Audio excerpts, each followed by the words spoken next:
Good afternoon. Welcome you all for the 21st webinar organized by the Sri Lanka Export Development Board. The focus of the presentation today is to enlighten you on how to be productive in your business in a situation like today. The focus will be made on how to think new, what we were doing and what we should do. Before I introduce the presenter, please let me remind you about the order of the presentation. So the presenter will speak on the topic for 45 to 50 minutes. Thereafter, we'll have question and answer session where you can direct all your unclear areas for his clarifications and answers.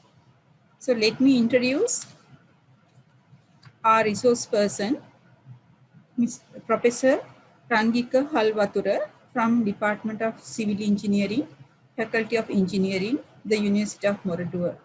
Since 2006, as well as he is a Commissioner of Sri Lanka Inventors Commission. Further, he was the member of National Education Commission, Council member of National Human Resource Development Council, and committee member for Education Standing Committee and National Education Commission. Further, he was a board member of Academic Affairs Committee and National Institute of Education. Professor Rangika has published 108 publications and he has obtained patents for more than 10 products. Professor Halwathura holds a PhD Structural and Building Services Engineering from the University of Moratuwa. He also has a first class honors from the University of Moratuwa and also a chartered engineer from the Institute of Engineers, Sri Lanka. And also the presenter will make the presentation both in Sinhala and English language for the benefit of the participants because of the technical areas he is going to cover for you to give a better understanding of the topic today. So with that introduction, now I like to invite Professor Halwathura for his presentation.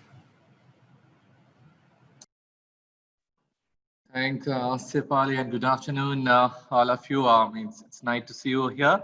Anyway, even though the Sipali said it's a sort of a technical presentation, it is not going to be a technical presentation. I want to give you a different world for you to think fresh. That's my idea. So I thought, like, it's and as I told you, it's not sort of a technical sort of a presentation with a lot of equations and terminologies, but it's more eye-opener. I'm very sure it will be eye-opener for the people who are willing to step into SME sector. So thanks again, Sipali. Thank you very much for the kind introduction given, and I'm really honored to be a panelist today in this particular ADB Export Development Board webinar session. So I will conduct my lecture or this presentation in Sinhala for all of you to be in touch with me. But if you need any clarification on what I'm talking, I like you to ask a question in either Sinhala or English. So hereafter, I will let me share my presentation with you, and then I'll be able to start my discussion. Let me share the screen with you. Right.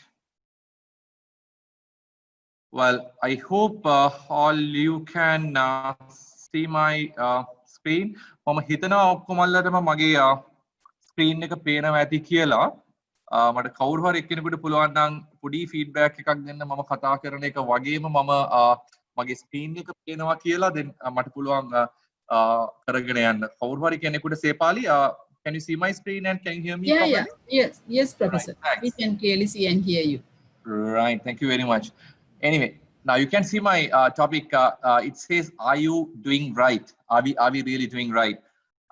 මගේ topic එක වෙලා තින්නේ are we doing right? අපි ඇත්තටම හරි දේ කරනවද කියන එක, හරි දේ කරනවද කියන එකට ගැළපෙන රූපයක් තෝරගෙන මම දාගත්ත ලංකාවෙන් නෙමෙයි චීනෙන්. චීන කියන එක රට මං හිතන්නේ නැහැ දැන් තවදුරටත් දුරස්ත රටක් කියලා. අපිට තාමත් ආගන්තුක රටක් වෙලා තියෙනවා මේ තායිද දවස්වල Facebook එකේ නැත්තම් මේ සෝෂල් මීඩියා වල සැරිසරනවා නම් මං කියන්නේ චීන කියන්නේ අපේ කොටසක් නැත්නම් අපි චීනගේ කොටසක් කියන එක දන්නේ කොහොම හරි anyway මේ රූපරාම ගොඩක් වැදගත් කියලා මට හිතුණා මගේ කතාව පටන් ගන්න. අපි හරි දේ කරාද? අපි හරි දේ කරනවාද? මම අපි හරි දේ නොකරපු හින්දා මම රටක් විදියට නෙමෙයි ලෝකයක් විදියට අපි හරි දේ නොකරපු හින්දා අද අපි ඉන්න තත්ත්වය මම හිතන්නේ හැම රටේ හැම කෙනෙකුටම මම හිතන්නේ ලෝකේ හැම කෙනෙකුටම අලුතෙන් කියන්න දෙයක් නෙමෙයි. නමුත් මගේ කතාව තියෙන්නේ ලෝකේ ඉන්න බිලියන 7.8කට කතා කරනවත් නැත්නම් ලංකාවේ ඉන්න මිලියන 22කට කතා කරනවත් නෙමෙයි. ලංකාවේ අනාගතය හදන්න පුළුවන් නැත්නම් ලංකාවේ අනාගතයේ දිශානතිය නිර්මාණය කරන්න පුළුවන් පිරිසකට කතා කරන එක තමයි SME නැත්නම් සුළු හා මධ්‍ය පරිමාණ ආයෝජකයෝ. ඒගොල්ලොන් තමයි ලංකාවේ ඇත්තටම ගත්තොත් ලංකාවේ නියම ශ්‍රම බලකායක උරුමකම් කියන පිරිසක් විදිහට තමයි SME sector එක සලකන්න පුළුවන් වෙන්නේ ලංකාවේ ඉන්න මහා පරිමාණ giantsලා entrepreneursලා විදිහට නැත්නම් investors ලා විදිහට. නමුත් ඊට වඩා වැඩි ප්‍රමාණයක් ලංකාවේ ශ්‍රම බලකායේ ශ්‍රම දායකත්වයේ නැත්නම් අපේ GDP එකට දායකත්වය දීලා තියෙන SME sector එක.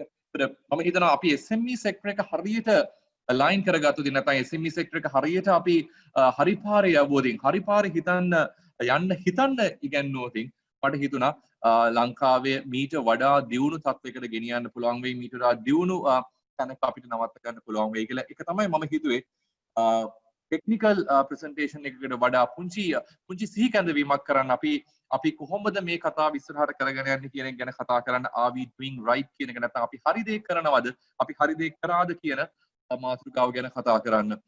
SME කියලා කිව්වට පස්සේ අපි තේරුම් ගත යුතු දෙයක් තමයි SME sector එකේ මේක පිනට කරන දෙයක් නෙමෙයි. නැත්නම් මේක පින් තකා කරන වැඩක් නෙමෙයි. නැත්නම් සමාජ සත්කාරයක් විදිහට කරන පිරිසක් නෙමෙයි SME sector එක කියලා කියන්නේ. මොකද ඒක අපි තේරුම් ගත යුතුයි.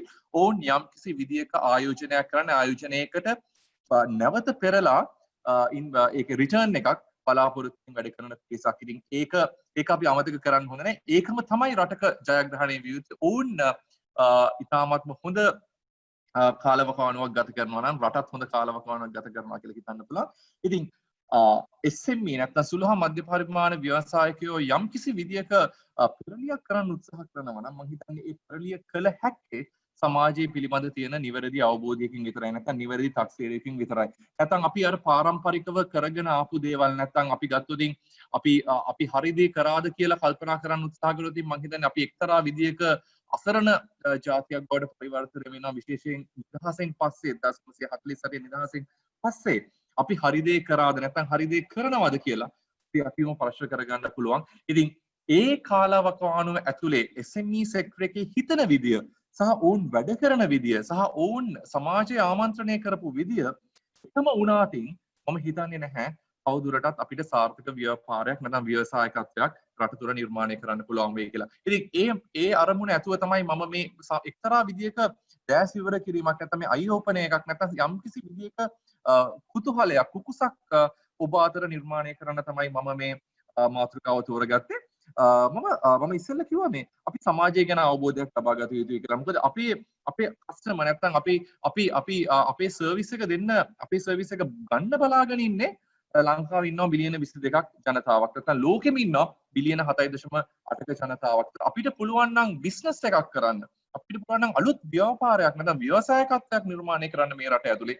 ඒ මිලියන 22 හෝ බිලියන 7.8 හෝ නැත්නම් ඔවුන්ගේ පිරිසක් ඔවුන්ගේ අවශ්‍යතාවයක් ආමන්ත්‍රණය කරන්න මම හිතනවා අපිට යම්කිසි විදියක තමන්ගේ ව්‍යාපාරය බලාපොරොත්තුෙන් ඉන්න පිරිස ගැන පක්ෂේරුවක් අපිට ව්‍යාපාරයක් පටන් ගන්න පුළුවන්. ඉතින් ඒ ගැන තක්සේරුවක් ගන්න මට හිතෙනවා පුංචි රූපරාමු කීපයක් නැවතත් සෝෂල් මීඩියා නැත්නම් සමාජ මාධ්‍ය හරහා උකහා ගත්ත පුංචි රූපරාමු කීපයක් ඔයගොල්ලන් එක බෙදා ගන්න කියලා හිතුණා.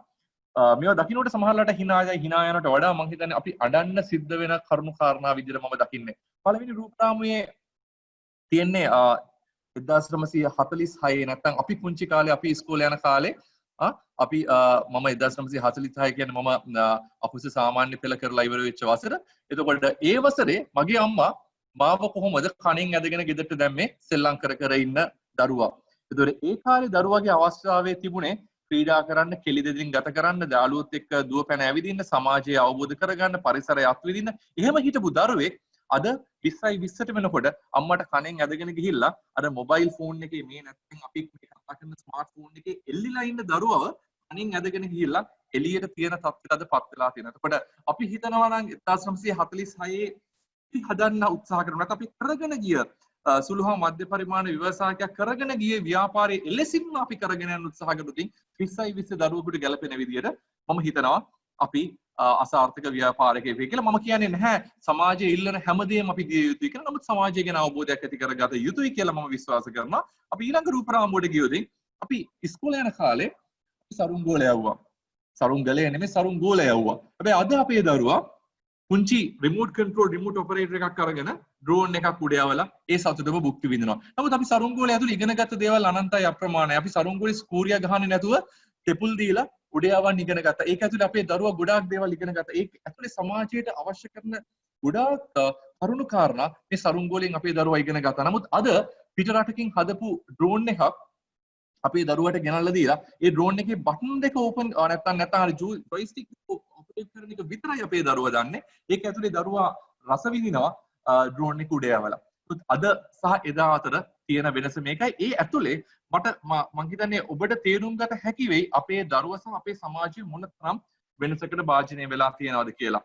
තවත් එවැනිම රූප රාමුවක් 1900 ගණන් වල අපේ අම්මලා තාත්තලා අපේ ආච්චිලා සීයලා කුඹුරේ බහැලා වැඩ කරා. නැත්නම් සමාජයට බහැලා පරිසරයට බහැලා වැඩ කරා. වැඩ කිරීම තුළින් ඒ ව්‍යායාම අවශ්‍ය කරන ඇඟට අවශ්‍ය කරන ව්‍යායාම නැත්නම් කැලරි ප්‍රමාණය දානය කරන්න මේ අවශ්‍ය කරන හැම දෙයක්ම අපේ මුතුන් මිත්තෝ ඒ තමන්ගේ එදිනදා ජීවිතයේ ගත කරපු විදිය අනුව ඒගොල්ලෝ ඉෂ්ට සිද්ධ කරගත්තා. නමුත් අද වෙනකොට ඔවුන් මොනතරම් වෙනස් වෙලාද කියනවා නම් එදා ඒ තිබිච්ච ව්‍යවසායකත්වයේ එදා ඒ තිබිච්ච ව්‍යාපාර ප්‍රමාණය සම්පූර්ණයෙන්ම වෙනස් වෙලා අද කාන්තාව නැවතත් ජිම් එකකට යන්න වෙලා තියෙනවා තමන්ගේ ඇඟ හදාගන්න තමන්ගේ ඇඟට වැඩිපුර ඇවිල්ලා තියෙන කැලරි ප්‍රමාණය දහනය කරගන්න.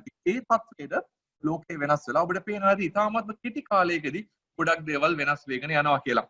අපි ෆැෂන් ගැන කතා කරනවා නම් නැත්නම් අපි හිතනවා නම් අපි අපේ තාරුණ්‍ය ඇඩ්‍රස් කරන්න නැත්නම් තාරුණ්‍ය ආමන්ත්‍රණය කළ ව්‍යවසායකත්වයක් නිර්මාණය කරන්න උත්සාහ කරනවා නම් 1940 ගණන් වල මෑතකෙත් වෙනකන් තාමත් අදටත් සමහර ලාවට තාරුණ්‍ය කැමති අර 1940 ගණන් වල ඇඳුම ඒක තමයි නියම අර පිරිමියෙක්ගේ පිරිමිකම පෙන්වන්න අඳින ඇඳුම බවට පරිවර්තනය වෙලා තියෙනවා. නමුත් අද වෙනකොට 20යි 20 වෙනකොට අපි සමහර වෙලාවට අපිත් දකිනවා මේක පිටරට ලංකාවේ ඡායාරූපයක් නමුත් පිටරට තියෙන ඡායාරූපයක් නමුත් අපිත් දකිනවා තාරුණ්‍ය ගොඩක් වෙනස් වෙලා. ඉස්සර පිරිමි පාර්ශවයක් තමන්ගේ සිරුරේ පරිස්සම් කරගන්න තමන්ගේ V shape එක ගන්න ඒක පරිස්සම් කරගන්න තමන්ගේ ස්පීඩ් ටික පරිස්සම් කරගන්න තමන්ගේ ඇඟේ තියෙන ස්වභාවය පරිස්සම් කරගන්න අවශ්‍ය කරන දේවල් හොයාගෙන ගියා. ඒකට අවශ්‍ය කරන ව්‍යායාම වෙන්න පුළුවන්, ඒකට අවශ්‍ය කරන ආහාර පාන වෙන්න පුළුවන්, ඒකට ගැළපෙන විදිහට ඇඳුම් ආම්පන්න වෙන්න පුළුවන්. ඒක තමයි බිස්නස් එකක් විදිහට ඒ කාලේ තිබුණා. නමුත් අද වෙනකොට සමහරලාට අපි දැකපු පිරිමි චරිත සමහරලාට අද සමාජය තුළ නොදකින මට්ටමට වෙනස් වෙලා තියෙනවා. මෙන්න මේ වෙනස අපි තේරුම් ගත යුතු වෙනවා. පළවෙනිම මම කියන්නේ වෙනසට අනුගත විය යුතුයි කියලා. මම කියන්නේ මේ වෙනසට SME sector එක නැත්නම් මේ සුළු හා මධ්‍ය පරිමාණ ව්‍යවසායකයා කේට කරන්න ඕනේ නැත්නම් මේකට සප්ලයි එකක් දිය යුතුයි කියලා මම කියන්නේ. නමුත් අපි යම් කිසි විදිහක අවබෝධයක් ලබා ගත යුතු වෙනවා. ලෝකේ යන පැත්ත මොකද්ද කියලා. මම කියන්නේ වැල යන පැත්තට මැස්ස ගහන්න කියන එක. මම ඒක නෙමෙයි කතා කරන්න උත්සාහ කරන්නේ. නමුත් වැල යන්නේ කොහෙටද? වැල හරි පාරේ යනවද වැරදි පාරේ යනවද කියනකට වඩා වැල යන්නේ කොහෙද කියන එක පිළිබඳ අවබෝධයක් ලබා ගත යුතුයි. මේක තමයි අද අපි දකින සාමාන්‍ය ව්‍යවහාරයේ පාරේ නැත්නම් අපි සමාජය ඇතුලේ දකින ව්‍යවසායකත්වයට ගත හැකි අවස්ථා උකහා ගත හැකි දේවල් තමයි මම මේ කීපයක් ඔබට පෙන්වන්න උත්සාහ කරන්නේ. නමුත් මේකෙන් අපි ගොඩාක් ඈතට යන්න උත්සාහ කරලා නැත්නම් අපි පොඩ්ඩක් අපි හිතන පතන ලෝකෙට වඩා ටිකක් ඈතට ගිහිල්ලා කතා කරන්න උත්සාහ ගියොත් අපිට තිබුණා ලොකු තාක්ෂණයක්. අපිට තිබුණා අපේම කියලා ව්‍යවසායකත්වයක්. ඒක ඇතුලේ ගම ඇතුලේ තිබුණා මේ කුංචි ගම කොටස ඇතුලේ තිබුණා සියලු දේ පරිහරණය කරන සියලු දේ බෙදා හදා ගන්න ඒ ඇතුලේ නැවතත් අලුත් බිස්නස් කමියුනිටි එකක් මේ ගම ඇතුලේ තිබුණා. අපි හිතනවා නම් අපි එදා කරේ කෙහෙල් කැනට මේ හාල් කිලෝ එකක් නැත්නම් හාල් මේ ගෝණියක් අපි බෙදා හදාගත්ත එක නෑ. එතනින් එහා ගිහිල්ලා මේ සමාජය ඇතුලේ ලොකු විප්ලවයක් තිබුණා, ලොකු සමාජ බැදියාවක් තිබුණා, සමාජය ගැන අවබෝධයක් එක්ක කටයුතු කරා. ඒක ඇතුලේ ලොකු ව්‍යවසායකත්ව අවස්ථා බිහි වුණා. ඔබ නැවත ඇස් දෙක පියාගෙන කල්පනා කරන්න උත්සාහ කරොත් සමහරවිට ඔබට තේරුම් ගන්න පුළුවන් අපිට තිබුණා ලොකු තාක්ෂණයක්. අපි මේ තාක්ෂණය සම්පූර්ණයෙන් අමතක කරලා තියෙනවා. මේ තාක්ෂණය සම්පූර්ණයෙන්ම අතුගාලා දාලා සමහරවිට පිට රටින් ගේන තාක්ෂණයක් ඉස්මුදුනෙන් බාර ගන්න මට්ටමකට අපි පත් වෙලා තිනවා. අපේ දේ අපි විනාශ කරලා දාලා. ඒතර අපි ව්‍යවසායකත්වයේ විදිහට අපි දකින්න නැත්නම් සුළු මධ්‍ය පරිමාණ නෙමේ මහා පරිමාණ ව්‍යවසායකත්වයේ විදිහට අපි දකින්නේ. අපේ රටේ තියෙන තාක්ෂණයත් එක්ක නිර්මාණය වෙච්ච නිර්මාණ අරගෙන ඉස්සරහට යන එක නෙමේ. අපි ගොඩක් වෙලාවට පිට රටකින් එන දෙයක් ඉස්මුදුනෙන් පිළිගන්න මට්ටමකට පත් වෙලා තිනවා. අපේ තාක්ෂණය ගැන මම හිතන්නේ අවුරුදු ගණන් අපිට කතා කරන්න පුළුවන්කම තියෙනවා. නමුත් අද ඒ තාක්ෂණය පිළිගන්න, ඒ තාක්ෂණයට අගයක් දෙන්න පුළුවන් සමාජයක් බිහි වෙලා නැහැ. ඒකට වග කියන්නත් උනේ එක්තරා විදිහකට අපේ පරම්පරාව. සමහරලාට ඒකේ වගකීමේ කොටසක් ඔය මම කතා කරන සුළු හා මධ්‍ය පරිමාණ ව්‍යවසායකයන් බාරගත යුතුයි. මොකද ඔවුන් ඉල්ලන දේ දෙන්න ගිහිලා නැත්නම් ඔවුන් බාල දේ දෙන්න ගිහිල්ලා බාල දේ ඒ කියන්නේ අපි ව්‍යවසායකත්වයේ කියන එක හරියට නොතේරුම් ගැනීම තුළ සමාජය විනාශයකට ගෙන ගියා දෝ කියලා අපි අපිටම ප්‍රශ්න කරගන්න අවස්ථාවක් කරගන්න යුතුයි කියලා මම හිතනවා මේ තුන්වෙනි කොවිඩ් බැල්ලේ අභිමුව ඉන්න වෙලාවක.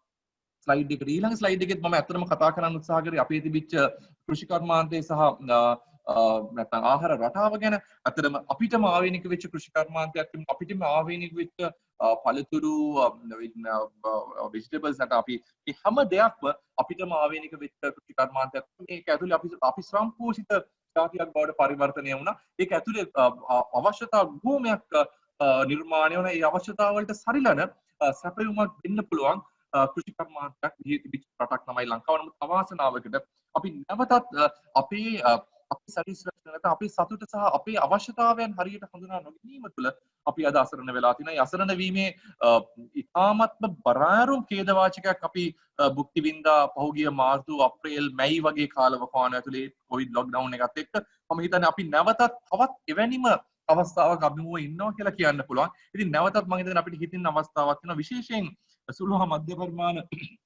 ව්‍යාපාරිකයෝ විදිහට නැත්නම් ව්‍යවසායකයෝ විදිහට ඔබ නැවතත් සිටිය යුතු වෙනවා. ඔබ හරි දේ කරනවාද නැත්නම් ඔබ හරි දේ කළ යුතුද කියන එක හිතන්න සිද්ධ වෙනවා. මොකද අපි සමහරලාට අර මාර්තු අප්‍රේල් මැයි තිබිච්ච ඒ ලොක්ඩවුන් එක වෙලාවේදී අපි ඒ ගත්ත ගැම්ම සමහරලාවට කොවිඩ් උවදුර පහව යාමක් ඇතුලේ අපි නිකම්ම දිය කර ඇරියා. නමුත් ඒක දෙවෙනි සහ තුන්වෙනි රැල්ලක් විදිහට අද මතුවලා ඇවිල්ලා තියෙනවා. මම හිතන්නේ නැවතත් අපිට සීකඳ විය යුතු වෙනවා. අපි කරන දේ හරිද නැත්නම් අපි හරි පාරට යා යුතුද කියන එක. ඒගොල්ලෝ තමයි මම ගත්තොත් මෙඩිසින් නැත්නම් අපේ ආයුර්වේද අපේ වෛද්‍ය විද්‍යාව ගත්තොත් මම හිතන්නේ ලංකාවේ වෛද්‍ය විද්‍යාව ලංකාව අගය නොකරුවට මම මේ ළඟදී දවසක YouTube එකේ තිබිච්ච වීඩියෝ එකක් ලංකාවේ වෛද්‍යවරියක් එංගලන්තයට ගිහිල්ලා අපේ ආයුර්වේද වෛද්‍යවරියක් ඇය මොනතරම් සාර්ථක ව්‍යවසායකයෙක් බවට පරිවර්තනය වෙලා තියෙනවද එංගලන්තය තුල කියන එක මම මේ අත්විඳ වීඩියෝ ක්ලිප් එකක් කරා. ඉතින් අත්‍තරම ලංකාවේ ව්‍යවසායකයා ලංකාවේ තියෙන ඒ තිබිච්ච තාක්ෂණයේ ඒ තිබිච්ච ක්‍රමවේදයන් අමතක කරලා බටහිර ලෝකෙන් ආපු තාක්ෂණය සහ ඒ තියෙන ක්‍රමවේදයන් එක්ක ගමන් කිරීම තුළ ලංකාවේ තිබිච්ච සමහර ගොඩාක් දේවල් යමින් පවතින සමහර දේවල් මිය ගිහිල්ලා තියෙනවා. නමුත් ඒව වල නියම ඒක වටිනාකම සමහරලාට ලංකාවෙන් එළියට ගිය කෙනෙක් අත්විඳිනවා සහ වුන් ඒක ලංකා කරගෙන තියෙනවා. ඉතින් ඇත්තටම මොනතරම් අවාසනාවන්ත ජාතියක්ද කියලා අපිට හිතෙනවා.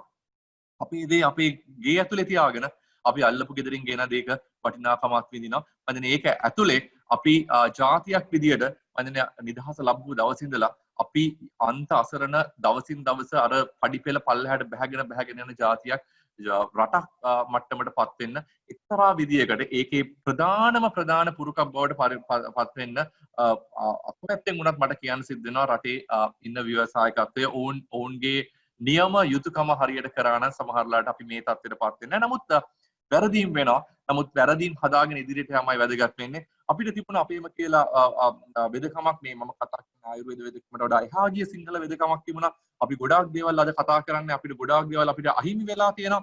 අපිටම කියලා තිබිච්ච සර්ජරි නැත්තම් මේ සර්ජරි කරන්න පුළුවන් ක්‍රමවේද ලංකාව ඇතුලේ තිබුණා. අපිටම කියලා බෙහෙත් වර්ග රටේ තිබුණා. අපිටම කියලා කිම් ක්‍රම තිබුණා. මේ හැම දෙයක්ම අද වෙනකොට අපිට නැත්තරම නැති වෙකින් පවතිනවා. ඉතින් යම් කිසි විදියක කෙනෙක් නවත්වයක් එක්ක නැත්නම් අලුත් විදියට හිතන්න උත්සාහ කරන ව්‍යවසායකයෙක් ඉන්නවා නම් මම හිතන්නේ ඔවුන්ට හිතන්න අවස්ථාවක් මම නිර්මාණය කරන්න කැමතියි. මොකද මේ හැම දෙයක්ම ඉතිහාසය ඇතුලේ තියෙනවා. තාම මේ පින්බිම ඇතුලේ තියෙනවා. ඔබට අවස්ථාවක් තියෙනවා මේ තියෙන මේ රටේ පැවතීගෙන එන තත්ත්වයක් එක්ක ඔබට අවස්ථාවක් නිර්මාණය වෙලා තියෙනවා මේ හැම දෙයක් ගැනම නැවත හිතන්න. මේ කියන කතා ඇතුලේ මම ගියොතින් ඔබ අපි ජීවත් වෙන අද ලෝකයට මම හිතන්නේ මම කතා කර හිටපු අන්ත කීපයක් මම එක්තරා විදිහට අතපත ගාගෙන යන්න උත්සාහ කරනවා. ඔබ කරන ව්‍යාපාර නැත්නම් ඔබ දකින ව්‍යවසායක නැත්නම් සාර්ථක ව්‍යවසායකත්වයක් ගැන කතා කරනකොට ඔබ දකින ව්‍යවසායකත්වය ගැන අපි කතා කරොත් අද ලෝකේ අද සමහරලාට අපි කතා කරන මේ මොහොතේ අඟහරු ලෝකයට පය තියන්න උත්සාහ කරන රටවල් අනන්තයි. ඔබ ගතොතින් ඔබගේ අතේ තියෙන ස්මාර්ට් දුරකථනය මේක හොඳ මෙවලමක් කියලා කිව්වොත් මේක ඇතුලේ ඉන්නවා හැම කෙනෙක්ම. කුඩා මහා පරිමාණ ව්‍යවසායකයා වගේම වෛද්‍යවරු ඉංජිනේරුවරු මේ හැම කෙනෙක්ම මේ දුරකථනය ඇතුලේ ඉන්න ඔබ විශ්වාස කරන එකක් නැහැ. සමහරවිට අද ගොවියා ගොවි බිමට යන්නේ රූපවාහිනියේ කියන වෙදර් ෆෝකාස්ට් එක අහලා නෙමෙයි මොබයිල් ෆෝන් එකෙන් වෙදර් ෆෝකාස්ට් එක බලලා. මොකද ඒ තරම් අද තාක්ෂණීය දියුණු වෙලා තියෙනවා. අපි හැම දෙයකම අර මම ඉස්සෙල්ලා කතා කරපු හැම දෙයකම නවත්වයක් එක්ක අලුත් ව්‍යාපාර අවස්ථා අලුත් ව්‍යවසායක අවස්ථා බිහි වෙලා තියෙනවා. අපි ගත්තොතින් කෘෂි කර්මාන්තය ගත්තොතින් ඉස්සර අපි කතා කරේ පස් එක්ක තියෙන ගස් කියන ගහක් අපි ඉගෙනගෙන තිබුණේ නැහැ. අපි ඔය ඕලු නෙළුම් මාලෙන් ඇර ඒකත් මඩේ හැදුනේ වතුරේ හැදෙන ගස් ගැන කතා කරේ. නමුත් අද කෘෂි කර්මාන්තයේ ගොඩක් වෙලාවට මේ හයිඩ්‍රොෆොනික් සිස්ටම්ස් එක්ක වතුර මත සම්පූර්ණ වතුර මත පාදක වෙච්ච කෘෂි කර්මාන්තයක් ලෝකෙ බිහි වෙලා තියෙනවා. වගේම තමයි අනිත් ආහාර නිෂ්පාදන ජාන විකෘති කිරීමක් නෙමෙයි ජාන විකෘති කරනවා කියලා කියනකොට අපි ජාන වෙනස් කරලා අපිට අවශ්‍ය කරන මට්ටමට දේවල් නිර්මාණය කරන්න පුළුවන් මට්ටමට ලෝකෙ දුන් වෙලා තියෙනවා. විකෘතින් මේ කුකුලා ගත්තොතින් ඉතාමත්ම හරි ලොකු කතාවක් තියෙන සතෙක් මේ සතා. අපි ඉස්කෝලේ යන කාලේ බ්‍රොයිලර් චිකන් කියන්නේ දවස් 48ක්. නමුත් අද වෙනකොට ඔබ විශ්වාස කරන එකක් නැහැ. බ්‍රොයිලර් චිකන් කියන්නේ දවස් 14යි.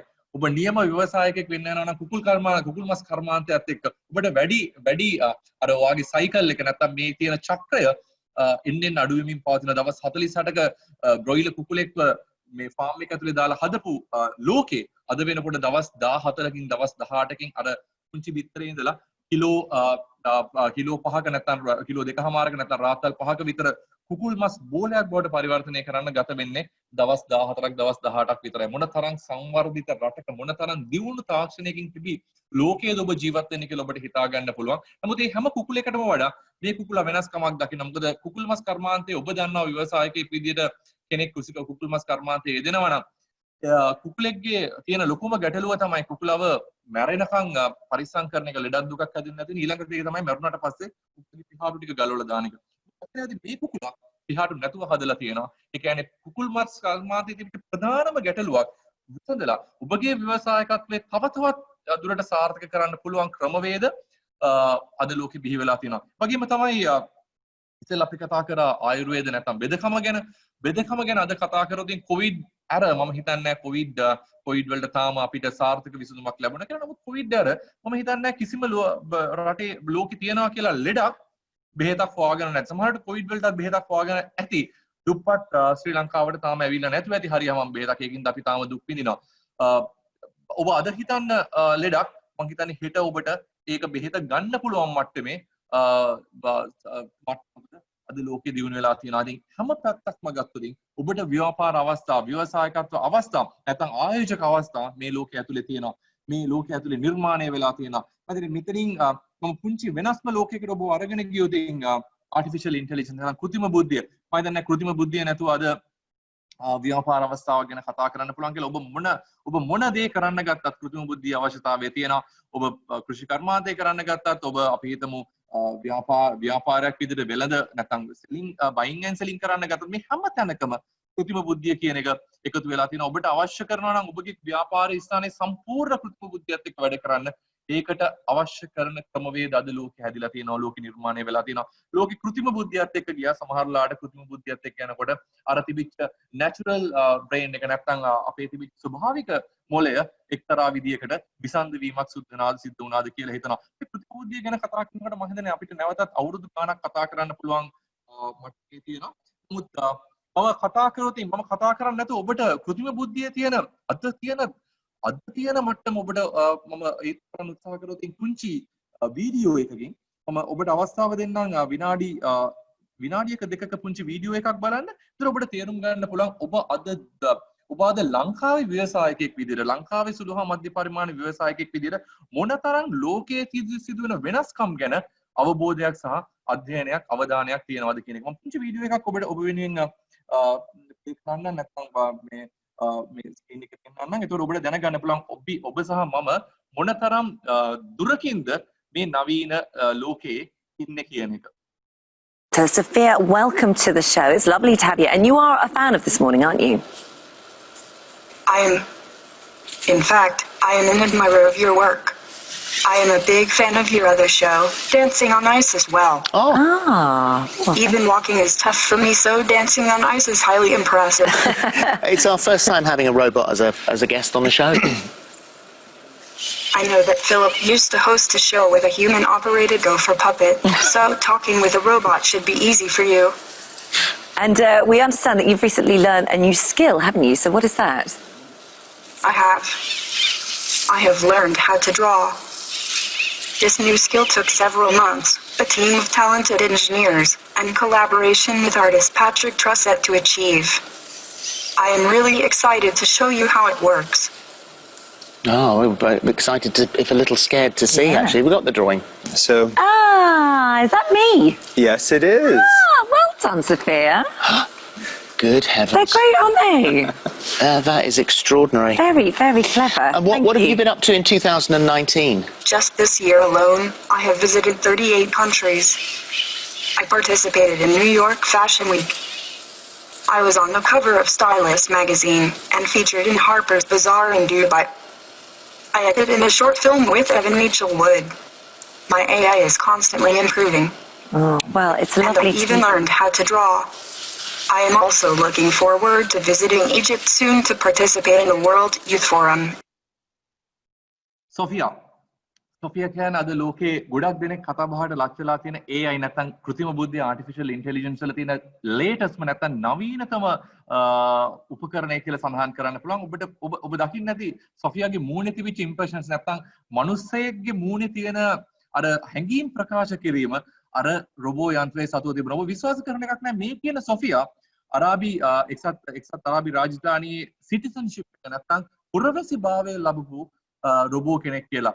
මම ඒ තත්ත්වෙට අද ලෝකයේ තියෙන නවීන තාක්ෂණය දියුණු වෙලා තියෙනවා. රොබෝ කෙනෙකුට තව කෙනෙක්ගේ රූපයක් අඳින්න පුළුවන් මට්ටමට පෑනක් අල්ලගෙන තව කෙනෙක් දිහා බලාගෙන එයාගේ රූපය අඳින්න පුළුවන් මට්ටමකට රොබෝ දියුණු වෙලා තියෙනවා. අහන ප්‍රශ්නයකට උත්තර දෙනවා වගේම තමන්ගේ මූණේ තියෙන facial expressions නැත්නම් මූණේ තියෙන ඉරියව් වෙනස් කරන්න පුළුවන් මට්ටමට අද ලෝකයේ artificial intelligence නැත්නම් මේ කෘත්‍රිම බුද්ධිය කියන එක වෙනස් වෙලා තියෙනවා. සොෆියා කියන රටවල් 32කට සොෆියා ගිහිල්ලා තියෙනවා කියලා. අපි ව්‍යවසායකයෝ විදියට නැත්නම් අපි ව්‍යාපාරිකයෝ විදියට මොනතරම් පසුගාමී මට්ටමකද ඉන්නේ මේ රොබෝ යන්ත්‍රයට සාපේක්ෂව කියලා සමහර වෙලාවට අපිටම ප්‍රශ්න කරගන්න සිද්ධ වෙනවා. මම මේ කතාව ඇතුලේ මම වෙනම පැත්තකට ඔබව ගෙනියන්න උත්සාහ කරන්නම්. මේ ඔබ කවුරුත් දන්න කියන පුද්ගලයෙක් අබේ දැනට මාස කිහිපයකට ඉස්සෙල්ලා ජපාන අග්‍රාමාත්‍ය ධූරයෙන් ඉවත් වෙච්ච චරිතයක්. නමුත් මෙතුමා අග්‍රාමාත්‍ය ධූරයේ ඉන්න වෙලාවේ මට අවස්ථාව ලැබුණා මෙතුමාගේ කතාවකට අහුම්කම් දෙන්න. මෙතුමා ජපානයේ සයන්ස් ඇන්ඩ් ටෙක්නොලොජි නැත්නම් විද්‍යා තාක්ෂණය පිළිබඳව තිබුණු ලොකු කොන්ෆරන්ස් එකකට ඇවිල්ලා මෙතුමා කතා කරනවා මේ රටේ තියෙන තාක්ෂණය ගැන. මෙතුමා කතා කරනවා මේ රටේ තියෙන ව්‍යවසායකත්වය සහ ව්‍යාපාරිකරණය ගැන ජපානයේ. මෙතුමා කතා කරේ මහා අමුතු දෙයක් ගැන නෙවෙයි. මෙතුමා කතා කරනවා ඉන්න මේ කියන උපාංගය ගැන. මෙතුමා කතා කරන්නේ ජපානයේ අලුතෙන් නිර්මාණය කරලා වෙළඳපළට නිකුත් කරපු ට්‍රැක්ටර් යන්ත්‍රයක් ගැන. මේ ට්‍රැක්ටර් යන්ත්‍රය තියෙන විශේෂත්වයක් මේ ට්‍රැක්ටර් යන්ත්‍ර දෙකකට පුළුවන් අඟලක පරතරයක් තියාගෙන ට්‍රැක්ටර් යන්ත්‍ර දෙක අතර දෙක කතා කර නැත්නම් මේ දෙක කතා කර කමියුනිකේට් කර කුඹුරක් හාන්න පුළුවන්. ඔහොම කියනකොට නිකන් S2 වහගෙන කල්පනා කරලා බලන්න අපේ ගොවි මහතුරු දෙන්නකොට උදුළු දෙකක් දීලා අඟලක පරතරයෙන් නෙමෙයි මීටර එක පරතරයක දීලා කුඹුරක් හාන්න කියලා කිව්වොත් මොන වගේ තත්ත්වයක් සිද්ධ වෙයිද? 19 අණුව ඇම්බියුලන්ස් දෙකක් අනිවාර්යෙන් ග්ලාස් කරලා තියන්න වෙයි කුඹුරේ හා පැත්තෙන්. නමුත් මේ කියන ට්‍රැක්ටර් යන්ත්‍ර දෙකද මෙතුමා කතා කරන පැයක් එක දිගට මේ යන්ත්‍රයේ තියෙන තාක්ෂණය ගැන මේ යන්ත්‍රයට හැකියාව දෙන අඟලක පරතරයක් තියාගෙන මේ යන්ත්‍ර දෙක කතා කර කුඹුරක් හාන්න. ඒතර මේ කතාව කරලා මම හරිම ආඩම්බර වුණා ජපානයේ තියෙන තාක්ෂණය ගැන මොන තරම් ලෝකයේ තාක්ෂණය දියුණු වෙලා තියෙනවද ආටිෆිෂල් ඉන්ටෙලිජන්ස් කෘත්‍රිම බුද්ධිය මොන තරම් දියුණු වෙලා තියෙනවද මොන තරම් මේක අලුත් ව්‍යාපාර සහ අලුත් ව්‍යවසායකත්වයකට දායක වෙලා තියෙනවද කියන එක මෙතුමාගේ කතාවෙන් මම ඉගෙන ගත්තා. නමුත් ඊළඟ දවසේ මම ටෝකියෝ නුවර ඉඳලා ජපානයේ ගුවන් තොටුපළට ඒගොල්ලෝගේ තියෙන මේ දුම්රිය සේවය හරහා මම කරන වෙලාවේ මට ඉන්න ලැබුණා සුන්දර ඡායාරූපයක් සුන්දර පවුලක් අතරම ඡායාරූපයක් නෙමෙයි පවුලක් මේ පවුල හරිම සුන්දරයි වැරදියට මාව තේරුම් ගන්න එපා මේ කාන්තාවට මගේ හැගිය හින්දා මම මේ ඡායාරූපය ගත්තා කියලා මම එහා පැත්තේ වාඩි වෙලා හිටියේ මම හිමීට පොරෙන් මගේ ජංගමුදුර කතනේ අරගෙන මේ පවුලේ ඡායාරූපයක් ගත්තා හරිම සුන්දර ඡායාරූපයක් මේ ඡායාරූපයක් ලොකු කතාවක් මම දැක්කා මීට පෙර දවසේ අබේ මහත්මයා කතා කරපු තාක්ෂණය සහ ජපානයේ ඒ ව්‍යාපාරත් එක්ක නැත්නම් ඒ තාක්ෂණයත් එක්ක මොන තරම් සමාජීය වෙනසක් වෙලා තියෙනවද කියන එක මේ රූපරාමුවෙන් ඉතාමත් හොඳින් නිරූපණය වෙන හින්දා මම මේ රූපරාමුව ගත්ත රූපරාමුව මම ඔබට පෙන්වන්න උත්සාහ කරා තීරණය කරා.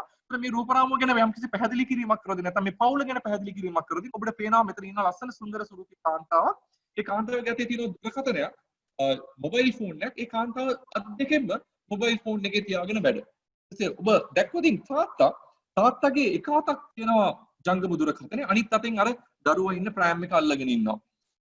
මේ පවුල මාත් එක්ක විනාඩි 45කට වඩා මේ කෝච්චි පෙට්ටියේ ධාවන මේ ගමන් කරා. හැබැයි ඔබ විශ්වාස කරන එකක් නෑ. මේ අම්මයි තාත්තයි එක වචනයක්වත් දෙන්න කතා කරගත්තේ නෑ. ඒ ඔක්කොටම වඩා මේ දරුවා ඉතාමත්ම සුවිශේෂී දරුවෙක් විදිහට මම දැක්කා. මොකද අපේ දරුවෝ ඔබ දන්නවා ඔබට දරුවෝ ඉන්න දෙමව්පියෝ මෙතන අනන්තවත් ඇති. ඔබ දන්නවා ඔබගේ දරුවගේ ඇහෙන් දරුවව ගිලිහුණොත් එක විනාඩියක් දරුවා මොකද කරන්නේ ගිරිය යටින් කෑ ගහන එක. නමුත් මේ දරුවා විනාඩි 45කට වඩා අම්මගේ තාත්තගේ ෆෝන් එකේ පිටිපස්සේ බලාගෙන කුම් සද්දයක්වත් නොකර ගියා. ඒතර ඔබ ඉස්සෙල්ලා මම කියපු මේ අබේ කතා කරලා කියපු ජපානයේ තියෙන ආටිෆිෂල් ඉන්ටෙලිජන්ස් කෘත්‍රිම බුද්ධියත් එක්ක යන්ත්‍ර කතා කරන රටේ ඊළඟ දවසේ මම දකිනවා එකට ඈඳිලා යන අම්මා කෙනෙකුයි තාත්තා කෙනෙකුයි පුතෙකුයි එක වචනයක්වත් කතා කරන්න තු විනාඩි 45ක් ගමන් කරනවා. බලන්න මොනතරම් අකාරුණික මොනතරම් අසරණ රටක්ද ජපානය කියන්නේ. මේකනම් ව්‍යාපාර නැත්තම් මේකනම් තාක්ෂණය කියලා ලෝකයේ දකින්නේ. මම ඉතාමත්ම කාරුණික වාචන කරනවා මේ බලන් ඉන්න අපි සුළු හා මධ්‍ය පරිමාණ ව්‍යවසායකින්ට කරුණා කළා මේ කියන තාක්ෂණය ඉන්දියන් තාක්ෂාගරය පහු කරලා ලංකාවේ දූපතට පතිත වෙන්න දෙන්න එපා. ඒක ගෙනාපු දවසට අපේ තිබිච්ච මේ තියෙන සමාජයේ තියෙන values නැත්නම් මේ සමාජයේ තියෙන against ටික අපිට නැති වෙයි. ඉතින් මේක තමයි අද ලෝකයේ යථාර්ථය. ඒක තමයි අපි දකින්න යථාර්ථය. මේක තමයි අපි දකින්න තාක්ෂණය. මේ තාක්ෂණයත් එක්ක අද අපි දකින්නවා මේ ලෝකේ මොනතරම් ව්‍යසනයකට ගිහිලා තියෙනවද කියලා. මේ එක දෙයක්වත් අර කම්පියුටර් එකේ හදපු ජිල් මාර්ස් මේ හැම දෙයක්ම ලෝකයේ අද එදිනදා අපි දකින්න දේවල්. මේ පල්ලෙහා ශාරුපි පේන්නේ තියෙන ඉතා නගරයක්. මේ නගරේම ඉතාම මේ ළඟ රූපරාමු දෙකක් මම ගත්තොත් ඉතින් කොවිඩ් වසංගතයට පෙර සහ පසු ඔබට හිතා ගන්න පුළුවන් මොන තරම් ව්‍යසනයක් අපේ තාක්ෂණය සහ නවීන ක්‍රමවේදත් එක්ක ලෝකෙට කරලා තියෙනවද කියලා. ඔබේ පල්ලෙහා රූපරාමුවේ ඔබගේ දකුණු අත පසින් පේන්නේ කොවිඩ් වසංගතයට පෙර නැත්නම් කොවිඩ් ලොක්ඩවුන් එකට පෙර චීනයේ ඒ නගරයේ තිබිච්ච දර්ශනයක්. ඒකම අර කොවිඩ් ලොක්ඩවුන් එක ඇතුලේ කොහොමද නගරය සුන්දර වෙලා තියෙන්නේ, නගරය නැවතත් ප්‍රතිනිර්මාණය වෙලා තියෙන්නේ කොහොමද කියන එක තේරෙනවා. මිනිස්සුන්ගේ ක්‍රියාකාරකම් මිනිස්සුන්ගේ ගැටීම් ආවම වෙනකොට නැත්නම් ගැටීම් වෙනකොට නගර මොනතරම් සුන්දර වෙනවද, පරිසරය මොනතරම් සුන්දර වෙනවද. ඒතර මේකට ගැළපෙන ව්‍යාපාර අවස්ථා ව්‍යවසායකත්ව අවස්ථා මොනතරම් තියනවද. ඒතර ඒක හොයාගන්නේ කොහොමද කියන එක තමයි මට ඔබව ගෙනියන්න අවශ්‍යතාවය තිබුණේ. ඒතර මේව නෙමෙයි මේක එක්තරා විදිහක ගැටලුවක් පමණයි.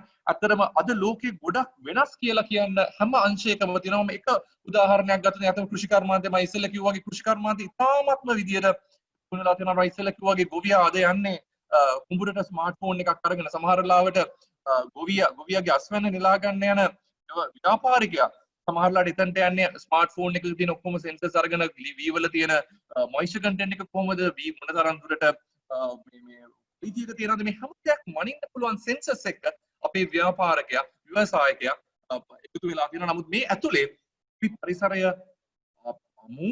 අසාමාන්‍ය ලෙස විනාශ කරලා තියෙනවා. ඒක ඇතුලේ ලොකු ගැටලු රාශියක් නිර්මාණය කරලා කෘෂිකර්මාන්තයත් එක්ක ගත්තොත් නව ව්‍යාපාර ව්‍යවසායක අවස්ථා නිර්මාණය වෙලා තියෙනවා.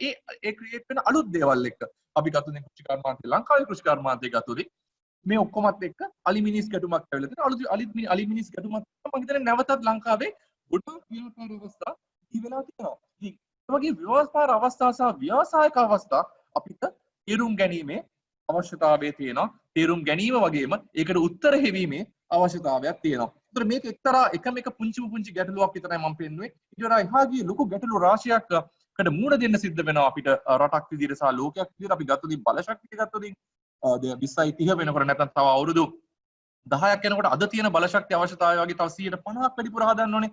අපි හැම ආහාර ගත්තොත් තව 150ක් වැඩිපුර නිර්මාණය කරන්න ඕනේ. වතුර අවශ්‍යතාවය තව 130කින් වැඩි කරන්න ඕනේ. මේ හැම එකම ඔබට පේනවා ලොකු ව්‍යාපාර අවස්ථා ටිකක් තියෙනවා. ලොකු ව්‍යවසායක අවස්ථා ප්‍රමාණයක් තියෙනවා.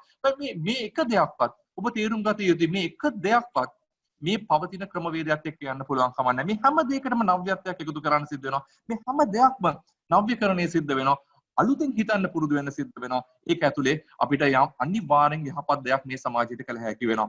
මම මේ කතා කරපු කිසිම දෙයක් මම ඉස්සෙල්ලා කිව්වා වගේ මේ කම්පියුටර් ජිල් මාර්ක්ස් මේ හැම දෙයක්ම අද සමාජයේ ඇතුලේ අපි දකින එදිනෙදා අත්විදින ගැටලු කිහිපයක් මම තේරුම් කර දුන්නේ. මොකද ඒක ඉතාමත්ම වැදගත්. යම්කිසි කෙනෙක් අලුත් ව්‍යවසායකත්වයක් අලුත් ව්‍යාපාර අවස්ථාවක් නිර්මාණය කරන්න උත්සාහ කරනවා නැත්නම් අපි ගතානුගතික මේ ක්‍රමවේද වලින් පොඩ්ඩක් එළියට ගිහිල්ලා කෙනෙක් උත්සාහ කරනවා නම් අලුත් යමක් කරන්න ඒක ඇතුලේ තමන්ගේ දියුණුව දකින්න උත්සාහ කරනවා නම් ඔබට ගන්න පුළුවන් අවස්ථා බිලියන ගණනක් මේ ගැටලුව ඇතුලේ තියෙනවා. අපිට පුළුවන් නම් සමාජයේ තියෙන ගැටලුවක් තේරුම් අරගෙන ඒ ගැටලුවට උත්තරයක් හොයන්න. ඒ උත්තරය සමාජගත කරන්න මම හිතනවා ඒක ගන්න බලාගෙන පිරිස් ගොඩක් ඉන්නවා. සමහරවිට අපේ ව්‍යවසායක මහත්මීන් වැරදිච්ච තැනක් තමයි අපි ගොඩක් වෙලාවට දේවල් කරලා බලහත්කාරයෙන් නැත්නම් ව්‍යාපාර අවස්ථා අපි කරන ආයෝජනය බලහත්කාරයෙන් සමාජගත කරන්න උත්සාහ කරන සමාජයට අවශ්‍ය දෙයක් නැතුව අපි කරලා. හැබැයි අපිට පුළුවන්කම තියෙනවා නම් සමාජයේ තියෙන අවශ්‍යතාවයකට සමාජයේ තියෙන ගැටලුවක් තේරුම් අරගෙන ඒ ගැටලුවට උත්තරයක් නිර්මාණය කරන්න. ඒ උත්තරේ නිර්මාණය කිරීම ඇතුලේ ඔබ තේරුම් ගත යුතුයි ඒ ප්‍රශ්නයට මුල් වෙච්ච පිරිස් ටික බලාගෙන ඉන්න ඔබගේ උත්තරය ඉතාමත්ම කැමැත්තෙන් බාර ගන්න. අපිට පුළුවන්කම තියෙනවා නම් අපි පුංචි උදාහරණයක් ගමු. කොවිඩ් වලට උත්තරයක් හොයාගන්න පුළුවන් නම් කොවිඩ් වලට බෙහෙතක් හොයාගන්න පුළුවන් නම් ඔබ විශ්වාස කරන එකක් නෑ.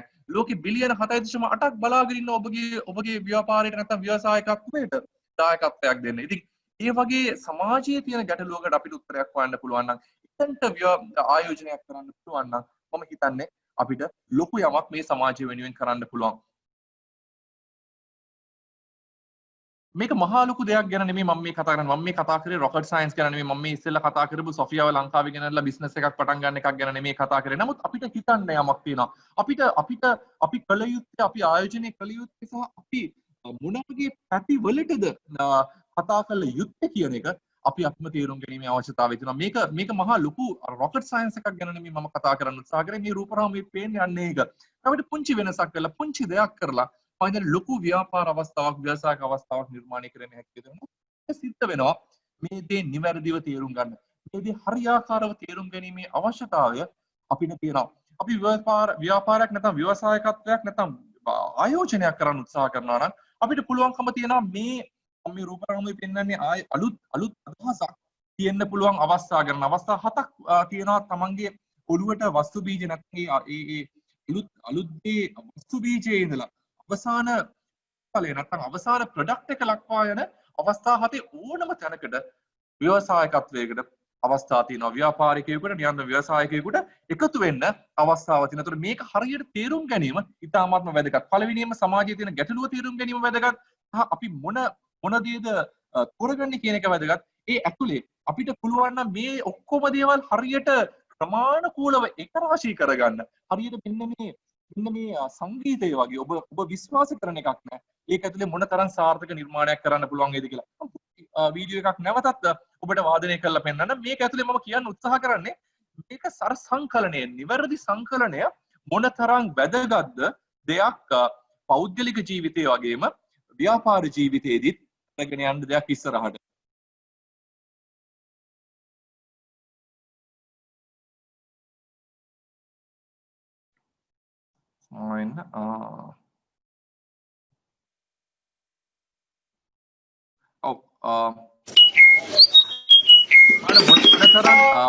පරිසරයේ ස්වභාව ධර්මයේ තියෙන පුංචි දෙයක් වරකිට ඒක කාලයක් දෙන්න පුළුවන්. ඒ සංකේත කාලයක් දෙන්න පුළුවන්. මොනතරම් රසවත් සංකේතයක් මොනතරම් රසවත් සංකලනයක් නිර්මාණය කරන්න මේක තමයි ව්‍යවසායකත්වයේ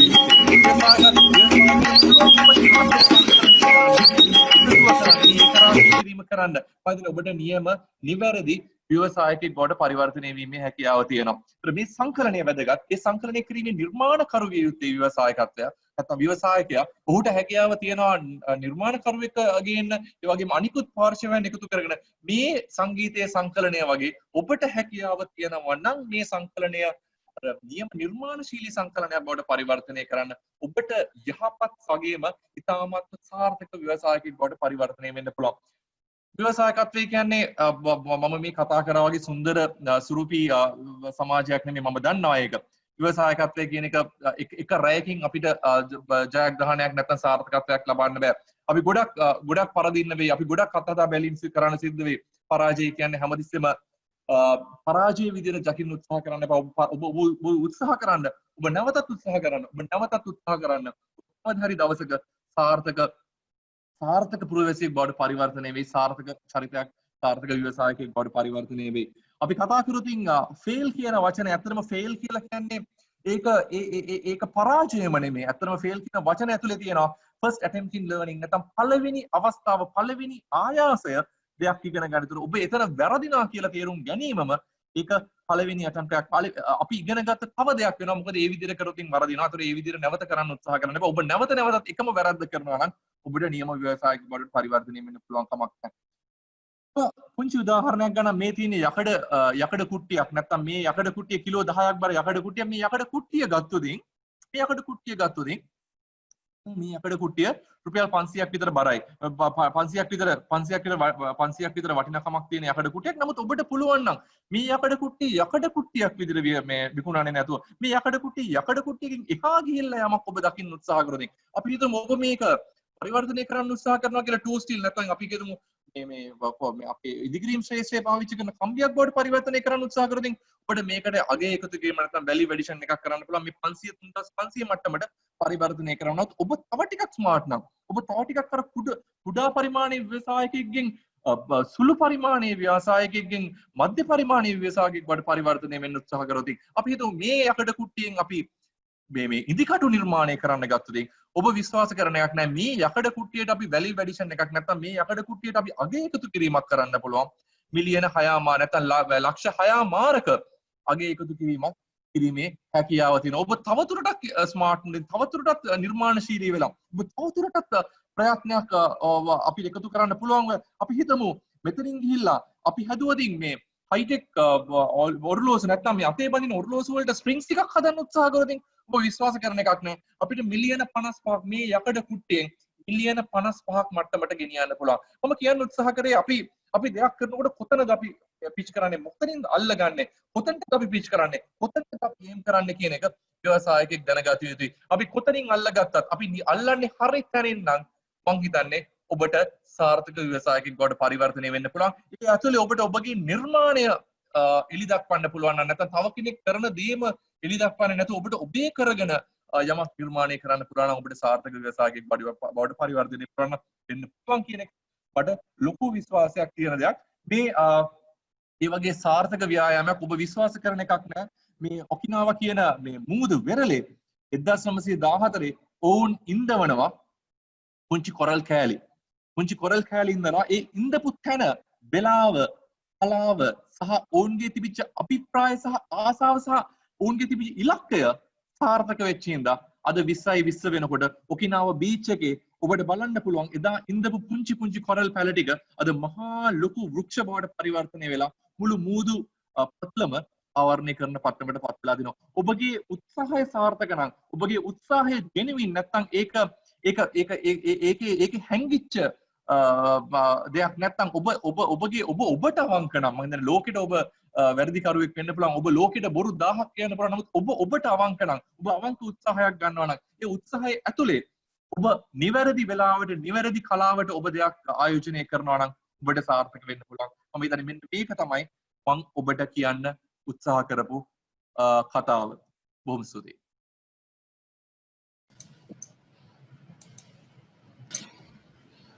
බොහොම ස්තුතියි මහාචාර්යතුමනි. පොඩි කාරණා කීපයක් දැනගන්න ඕනේ ඔබතුමාගෙන්. ඔබතුමා විස්තර කරා දැන් ඇත්තටම අපි කට්ටිය කොහොමද SME විශේෂයෙන්ම මේ සුළු හා මධ්‍යම පරිමාණයේ ව්‍යාපාරිකයෝ අලුත්ෙන් හිතන්න පුරුදු වෙන්න ඕනේ කියන එක. මේකට අපි මේගොල්ලෝ යොමු කරන්නේ කොහොමද? මේගොල්ලෝ අපි ගොඩක් දකිනවා දැන් EDB එක ගත්තාම EDB එකත් සුළු හා මධ්‍යම පරිමාණකරුවන් එක තමයි වැඩි හරියක් වැඩ කරන්නේ. ඒතර ඒගොල්ලෝ අපි කොච්චර කිව්වත් ඒගොල්ලෝ අර තියෙන අදහසින් පිටට යන හරි මැලිකමක් දක්වනවා. තමන් කරන බිස්නස් එකේ ඉඳලා ඊට එහාට හිතන්න ටිකක් මැලිකමක් දක්වනවා. ඒ වගේ දෙයකට අපි කොහොමද මේකලන් යොමු කරන්නේ? සෙපාලි මම හිතන්නේ මැලිකමට එහා ගිය ගැටලුවක් මෙතන තියෙනවා විදිහට මම දකිනවා. මොකද ඔවුන්ට අවස්ථාව නොලැබීමත් මම විශේෂයෙන් මම නවනිපම් කරුවන්ගේ කොමිසමේ කොමසාරිස් විදිහට මම මෙතන සුළු හා මධ්‍ය පරිමාණ ව්‍යවසායකයෝ කියන පිරිස මම ලොකු ඇසෙට් එකක් විදිහට නැත්නම් ලොකු වත්කමක් විදිහට සලකන චරිතයක්. නමුත් මම දකින දේ තමයි ගොඩක් වෙලාවට ඔවුන්ගේ මැලිකමට එහා ගිය ඔවුන්ට අවස්ථාවක් නොලැබීම කියන ගැටලුව ලංකාවේ තියෙනවා කියලා දන්නවා. අපි ගත්තොත් ලංකාවේ නව නිර්මාණකරණය ගත්තොත් ලංකාවේ තියෙනවා පේටන්ට්ස් බලපත්‍ර 3000කට ආසන්න ප්‍රමාණයක්. ඒ කියන්නේ අලුත්ම අලුත් ගොඩක් 3000කට ආසන්න ප්‍රමාණයක් ලංකාවේ ඇතුළේ තියෙනවා. මමත් නව නිර්මාණකරුවෙක් විදියට නව නිර්මාණකරුවෝ 2000ක් විතර මේ ලංකාවේ ඉන්න පුළුවන්. ඒතර ඔවුන් කරන දේවල් මේ සුළු හා මධ්‍ය පරිමාණ ව්‍යවසායකයා ළඟට ගෙනියන්නේ නැහැ. ඒතර එක්තරා එක පැත්තකින් ඉන්නවා අලුත් අදහස් ගොන්නක් තියාගෙන ඉන්න පිරිසක්. තව පැත්තක ඉන්නවා අලුත් අදහස් හොයාගෙන යන්න අලුත් දෙයක් කරන්න බලාපොරොත්තු වෙමින් ඉන්න ව්‍යවසායික පිරිසක් විශේෂයෙන් සුළු හා මධ්‍ය පරිමාණ ව්‍යවසායකයෝ. මේ දෙකේ එකතුව නිර්මාණය වෙලා නැහැ. මේ පුංචි නූල කැඩිලා තියෙනවා. මේ පැත්තේ ඕන් එක්තරා විදියකට මේ තියෙන අදහස් ටික SME සෙක්ටර් එකට නැත්නම් සුළු හා මධ්‍ය පරිමාණිකයන්ට ව්‍යාපාරිකයන්ට දෙන්න සූදානමක් නැති ගතියක් තියෙනවා නවනිපම් කරුවන්ගේ. වගේම තමයි සුළු හා මධ්‍ය පරිමාණ ව්‍යවසායකයෝ අර ඉස්සෙල්ලා සෙපාලි කිව්වා වගේ යම් කිසි විදිහක මැලිකමක් දක්වනවා මූන් එක ඒක රාශිය වෙන. ඒතර අපිට පුළුවන්කම තියෙනවා නම් නවනිපම් කරුවන්ගේ කොමිසම සහ EDB එක විදිහට අපිට පුළුවන් නම් මේ පුංචි නූල ගැට ගහන්න මම අරන් එන්නම් නවනිපම් කරුවන්ගේ කොමිසම පැත්තෙන් නූල EDB එකෙන් අරන් එන්න පුළුවන් නම් ඒ පැත්තෙන් නූල මම හිතනවා හොඳ සංහිඳියාවක් නිර්මාණය කරන්න පුළුවන් මේ රට ඇතුලේ. ඒතර ඒක ඇතුලේ වැදගත්කම තියෙන්නේ සේපාලි මේ ව්‍යවසායකත්වයේ තියෙන ලොකුම ගැටලුව තමයි කම්පිටිෂන් එක. සේපාලි පටන් ගත්තොත් තේ කඩයක් අල්ලපු ගෙදර මිනිස්සයත් තේ කඩයක් දානවා. ඕක තමයි ලංකාවේ තියෙන ගැටලුව. ඒතර තේ කඩයක් එහා පැත්තේ එකක් දාලා සේපාලි රුපියල් 20ට ප්ලේන් ටී එකක් දෙනවා නම් එහා පැත්තේ මගේ සහෝදරයා රුපියල් 18ට තේක දුන්නොත් සේපාලිගේ කඩේ හිටපු කට්ටිය ඔක්කොම ගැලවිලා රුපියල් 18 තේක බොන්න යනවා. ඕක තමයි ලංකාවේ වෙලා තියෙන්නේ. මේ පැත්තේ කඩේ ඇඳුම් කඩයක් දානකොට එහා පැත්තේ කඩේ ඇඳුම් කඩයක් දාන්නේ නැතුව සපත්තු කඩයක් දානවා නම් අපිට පුළුවන් ලංකාවක් විදිහට නැත්නම් ව්‍යවසායකයෝ විදිහට ඉස්සරහට යන්න. නමුත් අන්න ඒ කියන මෙන්ටැලිටි එක ලංකාවේ නැහැ. එක ගැටලුවක්. අනිත් එක තමයි අපිට පුළුවන් නම් මේ කම්පිටිෂන් එකට සාර්ථක උත්තරයක් හොයාගන්න. ඒ කියන්නේ අපි හිතමු තව කෙනෙකුට නිර්මාණය කරන්න බැරි, තව කෙනෙකුට චැලෙන්ජ් එකක් දෙන්න බැරි ප්‍රොඩක්ට් එකක් අපි සමාජගත කරන්න උත්සාහ කරොත් සරලවම කිව්වොත් අපි හිතමු පේටන්ටඩ් ප්‍රොඩක්ට් එකක් අරගෙන යන්න උත්සාහ කරනවා සමාජයට. නැත්නම් අපි ඒක ව්‍යාපාරයක් විදිහට නිර්මාණය කරන්න ගත්තොත් සේපාලිගේ අතේ පේටන් ප්‍රොඩක්ට් එකක් නම් අතේ තියෙන්නේ මට කොච්චර සේපාලිට චැලෙන්ජ් එකක් දෙන්න උත්සාහ කරත් මට ඒක කරන්න බෑ. මොකද සේපාලිගේ අතේ තමයි මේ දේපල අයිතිය තියෙන්නේ. ඒතර SME සෙක්ටර් එකට පස්සේ අලුත් චැලෙන්ජ් එකක් ගන්න යනවා නම් මම හිතන්නේ ඒක තමයි ගන්න තියෙන හොඳම දේ. ඔවුන් උත්සාහ කරන්නේ කාටවත් අයිතිවාසිකම් කියන්න බැරි ප්‍රොඩක්ට් එකක් නැත්නම් භාණ්ඩයකට අයිතිවාසිකම් කියන්නේ ඒකට අවශ්‍ය කරන එක තමයි නව නිර්මාණ කරුවෝ සහ මේ පේටන්ට් බලපත්‍රත් එක්ක තියෙන්නේ. ඔබට පුළුවන් නම් පේටන්ටඩ් ප්‍රොඩක්ට් එකක් අරගෙන යන්න. අර අල්ලපු ගෙදර මහත්මයාට හෝ මහත්මියට ඒ චැලෙන්ජ් එක දෙන්න බෑ. එතකොට ඔබගේ ව්‍යාපාරයේ යුනික් මේක ලෝකෙට මේකයි. මේක කාටවත් චැලෙන්ජ් කරන්න පුළුවන් කමක් නැහැ. ඒතර ඔබගේ ඒ කියන කස්ටමර් බේස් එක ඔබට විතරයි කේට කරන්න පුළුවන්. ඉතින් එතනට යන්න පුළුවන් නම් මම හිතනවා ලංකාවේ ව්‍යාපාර මීට වඩා වර්ධනීය තත්ත්වයට ගෙන යන්න පුළුවන්. අපි චීනය, ජපානය, ඇමරිකාව මේ ඔක්කොම රටවල් වල ඒ රටේ ව්‍යාපාරික සහ මට්ටම් සහ ව්‍යවසායක මට්ටම් ඉහළ ගියේ ඔවුන් හැමතිස්සෙම අලුත් දේවල් එක්ක යන්නේ. නමුත් ලංකාවේ අවාසනාවකට අපි අර කරන දේ අර හැමදේම අර යන්නම් වාලේ රැල්ලට යන්න උත්සාහ කිරීම ඇතුලේ එකතන පල්ලුණා එකතන පල්ලුණාට වඩා ඇත්තටම දවසින් දවස පල්ලෙහාට ගියා කියලා කියන්න පුළුවන්. ගොඩක් ස්තුතියි. ඇත්තටම මේ ඔබතුමා කිව්වා වගේ එකක් මේගොල්ලන් අලුත් නිර්මාණ හොයාගන්න තියෙන යුනික් ප්‍රොඩක්ට් එකක් මේගොල්ලන්ට තියෙන්න ඕනේ කියන එක. ඒ අවබෝධය එන්න වෙනවා. ඒ වගේම දැන් නව නිපැයුම් කරුවන්ගෙන් එන බාණ්ඩ ඔබතුමා කියවා වගේ ඒකේ ඒ ලින්ක් එක අපි අතර නැති එකක්. ඒතර ඉන්ඩස්ට්‍රි එකයි ඇකඩෙමියා ස්ටඩි කරන එකයි මේ දෙකේ හොයා ගැනීම මේ දෙක අතර සම්බන්ධයක් වෙන්න ඕනි කියන එක. ඒක අනිවාර්යෙන් වෙන්න ඕනි. මොකද කමර්ෂල් ප්‍රොඩක්ෂන් එකකට යන්න නම් මේ නව නිෂ්පාදනය යන්න මේ ඉන්ඩස්ට්‍රි එකට.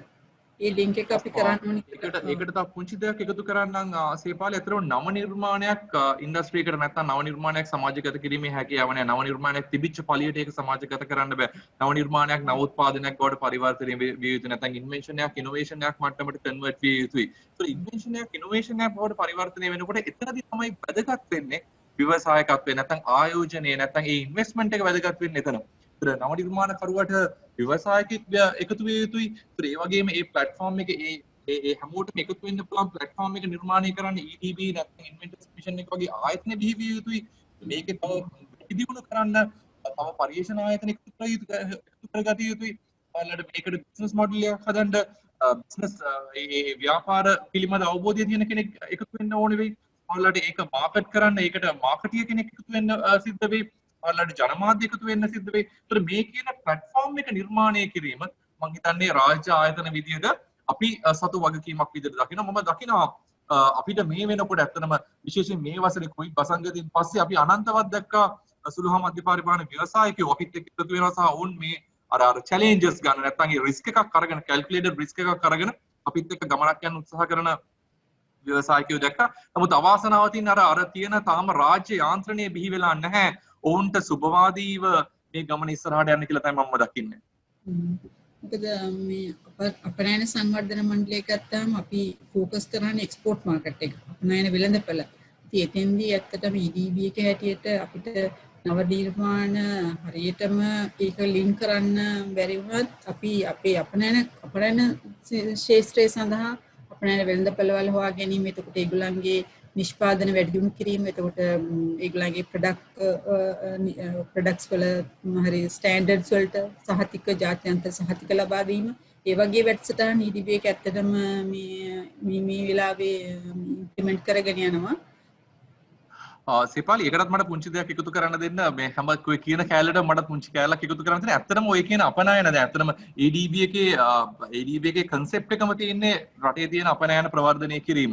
ඒත් ඇතුලේ නැවතත් නව නිර්මාණ කරන්නට ලොකු තෝතැන්නක් තියෙනවා, ලොකු තැනක් තියෙනවා. අපි හිතමු ලංකාවේ තියෙනවා දේශීය නිර්මාණයක් ජාත්‍යන්තර මට්ටමේ වෙළඳපොළක් තියෙනවා කියලා හිතන. ඒත් අපිට හැකියාව දෙන එක ජාත්‍යන්තර මට්ටමේ පේටන්ට් බලපත්‍රයක් නැත්නම් බුද්ධිමය අයිති සුරැකීමේ මට්ටමකින් අපි හිතමු අපි ලංකාවේ හදපු ප්‍රොඩක්ට් එකක් තියෙනවා, ඉන්දියාවේ මාකට් එකක් තියෙනවා, ඉන්දියාවේ වෙළඳපොළ තියෙනවා කියලා. ඒත් අපිට හැකියාව තියෙන අපේ ව්‍යවසායකත්වය යොමු කරන්න. ඒ යොමු කරන ගමන් අපිට හැකියාව තියෙනවා නම් ඒ ප්‍රොඩක්ට් එකේ බුද්ධිමය දේපල ඉන්දියාවේ සුරක්ෂිත කරන්න. අපිට පුළුවන්කම තියෙනවා නම් ඉන්දියාවේ පේටන්ට් බලපත්‍රය ලබා ගන්න. එතකොට අපිට බය නැතුව අර මම ඉස්සෙල්ලා කතා කරපු ව්‍යවසායකත්වයට නැත්නම් මේ ව්‍යාපාරිකයට හැකියාව තියෙනවා ඉන්දියාවේ කිසිම චැලෙන්ජ් එකක් නැතුව. කිසිම කෙනෙක් කම්පීට් කරන්න ඉන්න බෑ ඉන්දියාවේදී අපි කතා කරන ව්‍යවසායකයට ඔහු ලංකාවේ ඉන්නේ. ලංකාවේ පේටන්ටඩ් ප්‍රොඩක්ට් එකක්. ඒ පේටන්ට් ප්‍රොඩක්ට් එක ඉන්ටර්නැෂනලි ඇක්සෙප්ටඩ්. ඒක ඉන්දියාවේ අපි පේටන්ට් කරලා තියෙනවා. ඒ කරන ක්‍රමවේදයට සහයෝගය දෙන්න පුළුවන් ආයතනයක් ලංකාවේ තියෙන එක තමයි නව නිර්මාණගේ කොමිසම. එතකොට අත්‍තරම මේ කියන මම මේ කතා කරපු දේවල් ලංකාවේ වෙළඳපළ ඉලක්ක කරගෙන කියපු දේවල් නෙමෙයි. ඇත්තටම පිටරට අපි ඔබ නොදන්න කියන්නේ අත්‍තරම අපි මෙතන අහගෙන ඉන්න ගොඩක් දෙනෙක් නොදන්න කරුණක් වෙන්න පුළුවන්. සමහරවිට ලංකාවේ ඉන්නවා නව නිර්මාණකරුවෝ ලෝකයේ රටවල් 10ක 15ක පේටන්ට් බලපත්‍ර අතේ තියාගෙන සමහර ප්‍රොඩක්ට්ස් වලට ඕන් ඒ තරම් يعني බුද්ධිමය දේපල අතින් ඉතාමත්ම පොහොසත් පිරිස්. නමුත් අවාසනාවකට ඒක ජාත්‍යන්තරකරණයට ගෙනියන්න පුළුවන් ව්‍යවසායකෙක් ඕන්ට හමු වෙලා නැහැ. ඉතින් ඒ වගේ මට්ටමේ තියෙන නව නිර්මාණ ලංකාවේ තියෙනවා.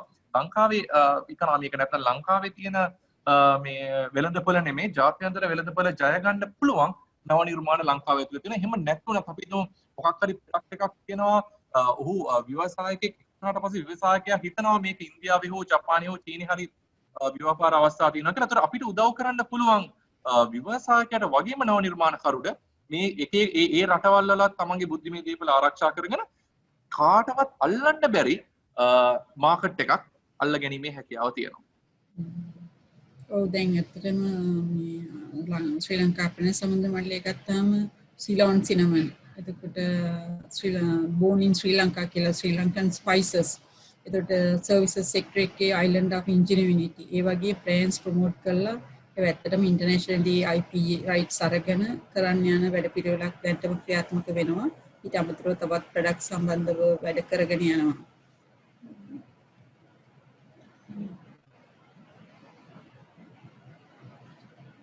එතකොට තව දෙයක් මම අහන්න කැමතියි. දැන් හොඳයි අපි කියමුකෝ අපේ අපනයනකරුවෙක් හෝ දේශීය ව්‍යාපාරිකයෙක් මොන හරි යුනික් ප්‍රොඩක්ට් එකක් හොයාගත්තා. ඒක අපිට ඔපචුනිටි එකක් තියනවාද කියලා අපි දැනගන්නේ කොහොමද? වෙල්දපල ගත්තරින් ඔපචුනිටි එකක් තියෙනවාද කියන එක බලන්න. ඇත්තටම අපිට මාකට් නීඩ් ඇනලිසිස් එකක් කරන්න වෙනවා. මොකද අලුත් දෙයක් නම් කරන්නේ නැහැ. අලුත් දෙයක් නම් කරන්න අපිට සිද්ධ වෙනවා ඒකට ඉන්වෙස්ට්මන්ට් එකක් කරන්න ඉස්සෙල්ලා ඇත්තටම මේකේ නීඩ් එකක් තියනවාද රටේ. ඇත්තටම මිනිස්සු ඉල්ලන දේද අපි දෙන්නේ. අර මම ඉස්සෙල්ලා කිව්වා වගේ බලහත්කාරයෙන් අපිට සමාජගත කරන්න බෑ දේවල්. අපිට සමාජයේ ඉල්ලන දෙයක්ද කියන එක නීඩ් ඇනලිසිස් එකක් කරන්න පුළුවන්. ඒකට අවශ්‍ය කරන ඒ වෘත්තීය නිපුණතාවය දෙන්න පුළුවන් ආයතන රාශියක් ලංකාව සතුව තියෙනවා. විශේෂයෙන් විශ්වවිද්‍යාලවල සහායක දෙන අපි ඉන්වෙන්ටර්ස් මිෂන් එක ගත්තොත් අපිට ගොඩාක් වෙලාවට ඒ වගේ දේවල් වලට ජයවර්ධනපුර විශ්වවිද්‍යාලය, කරණීය විශ්වවිද්‍යාලය, කොළඹ විශ්වවිද්‍යාලය වගේ විශ්වවිද්‍යාලවල සහයෝගය අපිට ලැබෙනවා. මේකේ තියෙන සමාජීය අවශ්‍යතාවය සහ මේක ඇත්තටම බිස්නස් එකක් විදිහට ගෙනියන්න පුළුවන්ද කියන එක මට්ටමට ඒ කියන ගණනය කිරීම කරන්න.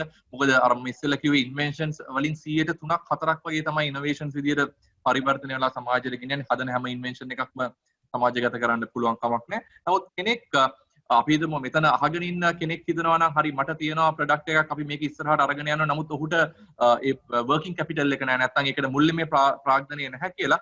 ඒකටත් නවනිපම් කරුවන්ගේ කොමිසම ඇතුලේ ඒ මුල්‍යමය දායකත්වයේ දීමේ හැකියාව තියෙන ඔබ ව්‍යවසායකයෙක් විදිහට ඒ නිර්මාණයත් එක්ක එකතු වෙනවා වගේම නවනිපම් කරුවන්ගේ කොමිසමට හැකියාව තියෙනවා ව්‍යාපාරයට දායකත්වයක් දෙන්න. ඒක කොටස්කරුවෙක් වෙන්න. ඒතර මේ ක්‍රමවේද මේ වෙනකොට ලංකාවේ නිර්මාණය වෙලා තියෙනවා. ඉතින් අපිට අවශ්‍ය වෙන්නේ හොඳ ව්‍යවසායකයෙක්, හොඳ කුඩා මධ්‍ය පරිමාණ ව්‍යවසායකයෝ ටික තමයි අපිට එකතු වෙන්න අවශ්‍ය වෙන්නේ. ඒක ලංකාවේ මාකට් එක විතරක්ම නෙමේ සේපාලි අපිට ජාත්‍යන්තර මාකට් එකත් අල්ලගන්න පුළුවන්. ඉතින් මේක හොඳ අවස්ථාවක් විදිහට මම දකිනවා සේපාලි. මොකද නැවතත් අපි යන්නේ අසීරු අවස්ථාවකට. මේ අසීරු අවස්ථාව අපි අර කරපු සාම්ප්‍රදායික ව්‍යාපාර ව්‍යවසායකත්වය තුලින් ජයග්‍රහණය කරන්න අමාරුයි කියන එක අපි ලෝකෙට ඒත්තු ගිහිල්ලා තියෙනවා. නමුත් ඒක ඇතුලේ ආයතන විදිහට රාජ්‍ය ආයතන විදිහට ෆුඩ් ඩෙවලොප්මන්ට් බෝඩ් එකට වගේම ඉන්වෙන්ටර්ස් කමිෂන් එකට වගේම මේ අපි ඔක්කොමල්ලගෙම අඩුපාඩු තියෙන්න පුළුවන් ඉතිහාසය ඇතුලේ. නමුත් ඒ අඩුපාඩු වලින් එහා ගිහිල්ලා යහපත් ධනාත්මක විවේචනයක් එක්ක ඉස්සරහට එන්න පුළුවන් නම් මේ අපේ ඉන්න ව්‍යවසායකයාට මම හිතනවා තමන් ජයග්‍රහණය කරනවා වගේම තමන් සාර්ථක වෙනවා වගේම රටත් සාර්ථකත්වයට ගෙනියන්න පුළුවන් වෙයි.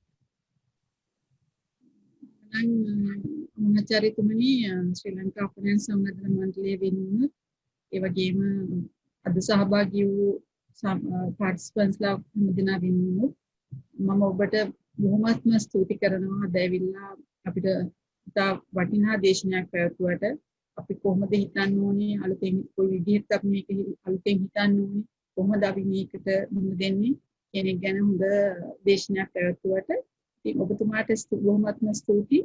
ඒ වගේම ඔබතුමාටත් මොන හරි කියන්න තියෙනවද අපි මේක ඉවර කරන්න ඉස්සෙල්ලා? අතරම සේපාලි මම ස්තුතිවන්ත විය යුතුයි EDB එක නැත්නම් අපේ මේ එක්ස්පෝර්ට් ඩෙවලොප්මන්ට් බෝඩ් එකට මේ වගේ අවස්ථාවක් නිර්මාණය කර දීම. ඒ වගේම ඔවුන්ට තියෙන ව්‍යාපාර අවස්ථා ගැන යම් කිසි විදිහක හැඳින්වීමක් දීම. ඒ වගේම තමයි නවනිපම් කරුවන්ගේ කොමිසම විදිහට මම හිතන විශේෂ ස්තුතියක් මම කරන්න ඕනේ. මොකද අපේ නැතන එක්ස්පෝර්ට් ඩෙවලොප්මන්ට් බෝඩ් එක කියන්නේ අපිට තියෙන ලොකු ඇසෙට් එකක්. ඒ වගේම තමයි ඔක්කොටම වඩා එහා ගිහිල්ලා SME සෙක්ටර් එක මම හිතන අපිට තියෙන ලොකු ඇසෙට් එකක් මේ. පාලම අර ඉස්සෙල්ලා මම කියපු නූල් දෙක ගෙනල්ලා නැවත ගැට ගැහිීමට ගත්ත උත්සාහයටම ස්තුතිවන්ත විය යුතුයි. ඉතින් අපි මේක මෙතනින් නවත්තන්නේ නැතුව අපි උත්සාහ කරමු මේ ගමන ඉස්සරහට ගෙනියන්න. අපි ඔක්කොම එකතු වුණොත් අර අපි හැමෝම බලාපොරොත්තු වෙන මේ සංවර්ධිත රට කියන එක හෙට නෙමේ අද උදා කරගන්න පුළුවන් වෙයි කියලා හිතනවා. නැවතත් මම ස්තුතිවන්ත වෙනවා සහභාගී වෙච්ච හැම කෙනෙකුටම. වගේම එක්ස්පෝර්ට් ඩෙවලොප්මන්ට් බෝඩ් එකට මේක සාර්ථක සංවිධානය කරපු හැම කෙනෙකුටම බොහොම ස්තුතියි. බොහොමත්ම ස්තුතියි. අපි නැවතත් හමුවෙමු. අපි ඊළඟ වැඩසටහන ලබන බ්‍රහස්පතින්දා හවස 2ට. ගොඩක් ස්තුතියි.